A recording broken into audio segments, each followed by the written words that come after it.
want to tell you about a plan you can follow which takes only a little time each day, 5 days a week, and which brings results out of all proportion to the time spent. For a moment, consider the things your mind has brought you. Everything you have, your work, your relationship with your family and others, your philosophy of life, all come to you as a result of using your mind. Now consider the estimate made by experts. You have probably been operating on less than 10% of your mental capacities, much less. Dr. Herbert Otto, psychologist, educator, and chairman of the National Center for the Exploration of Human Potential, reminds us that many well-known scientists, such as the late Abraham Maslow, Margaret Mead, Gardner Murphy, O. Spurgeon English, and Carl Rogers, subscribe to the hypothesis that man is using a very small fraction of his capacities. Margaret Mead quotes a 6% figure. Herbert Otto writes, "My own estimate is 5% or less." Neurological research at the UCLA Brain Research Institute points to enormous abilities latent in everyone by suggesting an incredible hypothesis. The ultimate creative capacity of the human brain may be, for all practical purposes, they pointed out, infinite. To use the computer analogy, man is a vast storehouse of data, but we have not learned how to program ourselves to utilize these data for problem-solving purposes. Yefremov, the eminent Soviet scholar and writer, says man under average conditions of work and life uses only a small part of his thinking equipment. If he were able to force our brain to work at only half its capacity, we could, without any difficulty whatever, learn 40 languages, memorize the large Soviet encyclopedia from cover to cover, and complete the required courses of dozens of colleges. Now, this statement is hardly an exaggeration. It is the generally accepted theoretical view of man's mental potentialities. Now, how can we tap this gigantic potential? Well, it's a big and very complex problem with many ramifications. But as Herbert Otto points out, it is clear that persons who live close to their capacity, who continue to activate their potential, have a pronounced sense of well-being and considerable energy. They see themselves as leading purposeful and creative lives. If everything you have is the result of using just 10% of your mind, consider for a moment what it will mean to you and your family if you can increase this percentage. Now, none of us, as a rule, has the slightest notion of the real capabilities of his mind. But believe me when I say that your mind can be compared to an undiscovered gold mine. And it makes no difference whether you're 17 or 70. Look at it this way. Your goal is in the future. Your problem is to bridge the gap which exists between where you are now and the goal you intend to reach. This is the problem to solve. Robert Seashore, when chairman of the Department of Psychology at Northwestern University, pointed out that successful people are not people without problems. They're simply people who've learned to solve their problems. And there you have it. Living successfully, getting the things we want from life is a matter of solving the problems which stand between where we now are and the point we wish to reach. No one is without problems. They're a part of living. But let me show you how much time we waste in worrying about the wrong problems. Here's a reliable estimate of the things people worry about. Things that never happen, 40%. Things over and past that can't be changed by all the worry in the world, 30%. Needless worries about our health, 12%. Petty miscellaneous worries, 10%. Real, legitimate worries, 8%. In short, 92% of the average person's worries take up valuable time, cause painful stress, even mental anguish, and are absolutely unnecessary. And of the real, legitimate worries, there are two kinds. There are the problems we can solve, and there are the problems beyond our ability to personally solve. But most of our real problems usually fall into the first group, the ones we can solve, if we learn how. Now I'm going to assume you've decided upon a goal. Your problem is, how do I achieve it? Your goal may be a promotion, a greater income, a beautiful home. It makes little difference what your goal happens to be. But you have your goal, and you know that you will become and you will achieve what you think about. That is, if you stay with it, you will reach your goal. But how? Well, it's right here that your mind comes into play. What is your mind? No one knows for sure. Perhaps the best way to describe it is to quote Pulitzer Prize-winning playwright Archibald MacLeish. In his play, The Secret of Freedom, a character says, "The only thing about a man that is a man is his mind. Everything else you can find in a pig or a horse." That's uncomfortably true. The human mind is is the one thing that separates us from the rest of the creatures on Earth. Anything that comes to us in the future will almost certainly come to us as a result of the extent to which we use our minds.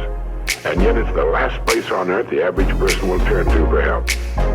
In order to reflect just a moment on the human mind, consider what it's accomplished. Human knowledge has advanced more in the past 50 years than in all the preceding 10,000 years of human civilization. Of all the scientists who ever lived, it's estimated that 90% of them are alive today. We've reached, in the area of ideas and human advancement, a plateau so high it was undreamed of by even the most optimistic forecasters as recently as 10 years ago. But every new idea triggers additional ideas, so that now we're in an era of compounding advancement on every front and in every area that staggers the imagination.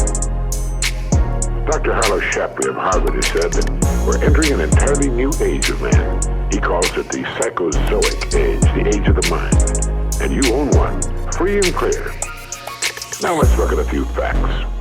Now, the average working person has at his disposal an enormous amount of free time. In fact, if you total the hours in a year and subtract the sleeping hours, if he sleeps 8 hours every night, you'll find he has almost 6,000 waking hours, of which he spends less than 2,000 on the job. Now, this leaves him 4,000 hours a year when he's neither working nor sleeping. These can be called discretionary hours, with which we can do pretty much as we please. At least, our minds are free. Now, so you can see the amazing results in your life, I want to recommend that you take just 1 hour a day, 5 days a week, and devote this hour to exercising your mind. Pick 1 hour a day on which you can fairly regularly count. And during this hour every day, take a completely blank sheet of paper. At the top of the page, write your present primary goal, clearly, simply. Then, since our future depends upon the way in which we handle our work, write down as many ideas as you can for improving that which you now do. Try to think of 20 possible ways in which the activity that fills your day can be improved. You won't always get 20, but even one idea is good. Now remember 2 important points with regard to this. 1, this is not particularly easy, and 2, most of your ideas won't be any good. Now, when I say it's not easy, I mean it's like starting any new habit. At first, you'll find your mind a little reluctant to be hauled up and out of the old familiar rut. But as you think about your work and ways in which it might be improved, write down every idea that pops into your mind, no matter how absurd it might seem. Let me tell you what will happen. Some of your ideas will be good and worth testing. The most important thing this extra hour accomplishes, however, is that it deeply embeds your goal into your subconscious mind, starts the whole vital machinery working. And 20 ideas a day, if you can come up with that many, total 100 a week, even if you don't think on weekends. An hour a day, 5 days a week, totals 260 hours a year, and still leaves you 3,740 hours of free leisure time. Now, this means you'll be thinking about your goal and ways of improving your performance, increasing your service, 6.5 full extra working weeks a year. 6.5 40-hour weeks devoted to thinking and planning. Can you see how easy it is to rise above the so-called competition? And will still leave you with 15 hours a day to spend as you please. Starting each day thinking, you'll find that your mind will continue to work all day long. You'll find that at odd moments, when you least expect it, really great ideas will begin to pop into your mind. And when they do, write them down as soon as you can. Just one great idea can completely revolutionize your work and, as a result, your life. If you want to develop the muscles of your body, you take daily exercise of some sort.